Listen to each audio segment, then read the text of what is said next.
नमस्कार, स्वागत है आप सभी का सी न्यूज भारत में और मैं हूं आपके साथ ज्योति श्रीवास्तव। हरदोई के संडीला में डबल इंजन की सरकार के सख्त आदेशों के बावजूद भूमाफिया और भ्रष्ट अधिकारियों की मिलीभगत से अवैध कब्जों का खेल जारी है। संडीला मुख्य चौराहे पर स्थित सहकारी विकास संघ लिमिटेड की संपत्ति पर विपिन कुमार गुप्ता, विजय कुमार त्रिपाठी, अखिलेश राठौर, अजय कुमार और रमेश राठौर की पूर्व से बनी दुकानों को NH हाईवे चौड़ीकरण के चलते तोड़ दिया गया था, जिससे लगभग 8 दुकानें समाप्त हो गईं और इस स्थान पर हाईवे का नाला बना। लेकिन अब भूमाफियाओं ने नाले के किनारे बची 4 से 5 फीट की जगह पर दोबारा कब्जा कर दुकानें सजा ली हैं और कुछ ने पक्का निर्माण भी करवा लिया है। इससे 75 फीट पीछे की अवैध दुकानों के मालिकों को भारी परेशानी हो रही है, क्योंकि आगे की अवैध दुकानों ने अतिक्रमण कर लिया है। कई बार सहकारी विकास संघ के कार्यकारिणी अध्यक्ष को अवगत कराने के बावजूद कोई कार्यवाही नहीं की गई। उल्टे आरोप हैं कि अधिकारी अवैध दुकानों से किराया वसूल रहे हैं। वहीं अवैध दुकानदार वैध व्यापारियों को धमकी दे रहे हैं और झगड़े की स्थिति बना रहे हैं। न्यूज़ भारत टीवी चैनल, हर खबर आपके साथ, आपके हाथ। इस समय खड़े हैं जनपद हरदोई के नेशनल हाईवे संडीला के तिराहे पर, जहां पे NH 33 नेशनल हाईवे गुजरा हुआ है, जो कि लखनऊ व हरदोई को जोड़ता है।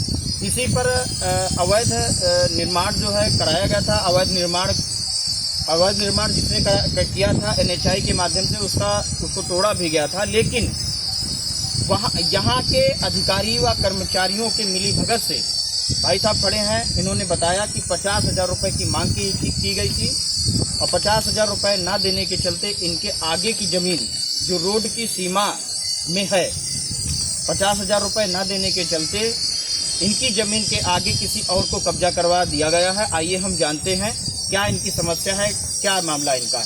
दादा, नाम क्या है आपका? हमारा फखरुल हसन है। पिताजी का नाम क्या है? मोहम्मद हुसैन है। कौन से गांव में रहते हो आप? हम संडीला में रहते हैं। संडीला, कौन सा मोहल्ला आपका है? अशरफ टोला। अशरफ टोला। क्या मामला है आपका? साहब, ये है कि हाईवे जो है 75 फुट लिया गया था। 75 फुट के अंदर हमारी सीमा में दुकान आ गए है। 8 दुकान शायद टूटी है, तो हमारी आ गए। 7 दुकानों में अजय ने शटर लगवा दिया है।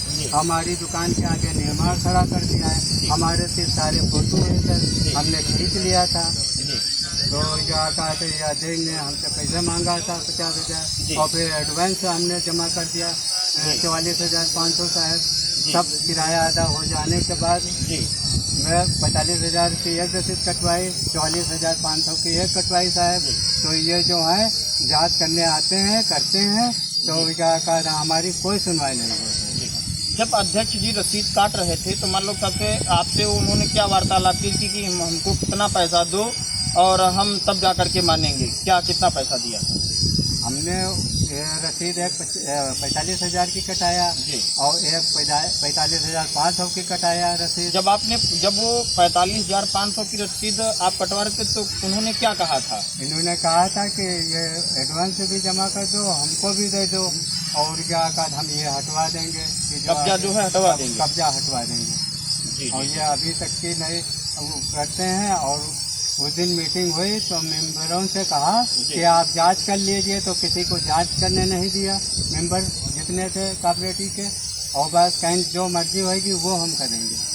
जो ये आप समस्या बता रहे हैं, इस संबंध में आपने किसी उच्चाधिकारी को प्रार्थना पत्र दिया है? दे चुके हैं जी। हमने दे चुके हैं, DCM को दे चुके हैं जी, थाने में दे चुके हैं जी, और एक CO में दे चुके हैं जी, और तहसीलदार को दे चुके हैं, CM को दे चुके हैं। वो जब हम लखनऊ में दे चुके हैं, जितने ऊंचे अधिकारी हैं सर, सबको दे चुके हैं। उन्होंने क्या आश्वासन दिया आपको? वो कुछ नहीं, वो जांच करके चले जाते हैं। और ये जो है क्या कहते हैं, जो प्लास्टिक की बोतल रखे हैं हमारी दुकान के आगे जो निर्माण कर रहे हैं, ये मिल जाते हैं और पता नहीं क्या हो जाता है, या पैसे दे देते हैं सर, या कुछ कोई सुनवाई नहीं होती हमारी सर। देखिए, इस तरीके से NH नेशनल हाईवे 33 पे इस तरीके से अतिक्रमण का बोलबाला है। अधिकारियों की साठगांठ के चलते इनके हौसले इतने बुलंद हो रहे हैं अतिक्रमणकारियों के। मैं शासन प्रशासन से ये चाहूँगा कि इनकी आवाज़ उच्च स्तर तक पहुँचे, इनकी कार्यवाही सुनिश्चित की जाए। आप देखते रहिए सी न्यूज़ भारत टीवी के चैनल के साथ शिवम गुप्ता की खास रिपोर्ट। हरदोई से सी न्यूज संवाददाता शिवम की रिपोर्ट। स्थानीय व्यापारी प्रशासन से न्याय और सख्त कार्यवाही की मांग कर रहे हैं। अब देखना है कि डबल इंजन की सरकार इन अवैध कब्जों और मिलीभगत के खिलाफ कब एक्शन लेती है। इस खास रिपोर्ट में बस इतना ही। देश दुनिया की बाकी खबरों को जानने के लिए आप देखते रहिए सी न्यूज भारत।